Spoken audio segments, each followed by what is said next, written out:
হাসিনা তো দেশ থেকে যায় না, হাসিনাকে নিরাপত্তার জন্য ওনাকে অন্য দেশের নিরাপত্তায় রাখা হয়েছে। আর ওনাকে বলা হয়েছিল যে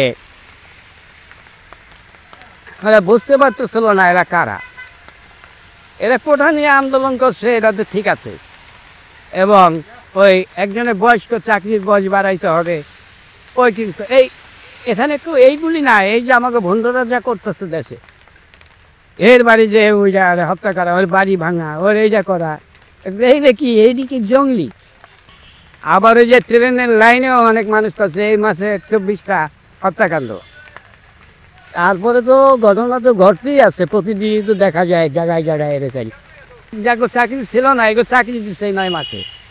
যারা অপরাধে দণ্ডিত হয়ে চাকরি চুক্ত হয়েছে, আর এইগুলো আমরা সব এই নিচ্ছে এই পর্তারক বুদ্ধ বোকা, এইগুলার সব চাকরি দিচ্ছে।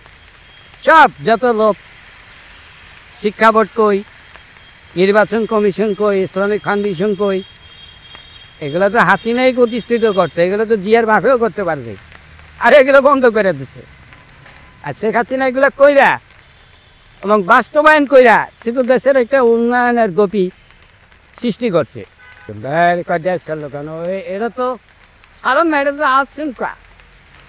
আপনার বাড়ি আমি যে আপনি হঠাৎ আশঙ্কা আটকাই দিলাম, দিয়ে গোলাগুলি করলাম, আর আপনার কাছে যদি অস্ত্র থাকে আপনি তো নিরাপত্তা নিয়ে বেরিয়ে করলেন, তবে এইটাই তো বুঝায় যে বাড়িতে ডাকাত করছিল কবে আসতে পারে। এই অবস্থায় শেখ হাসিনা আসবে, যেমন মেনটেন দিচ্ছিল, আইতে পারবো না, এত আইসি একই বছর পর। আগে ওদের নীতিগত দিকগুলা ঠিক করতে হবে। ওই স্টাম্প ইহুদির মানে চালাতো, এরা সাদের সঙ্গে এরাই কাম করে, আমরা এই দুটো বিশ্বাস করি না।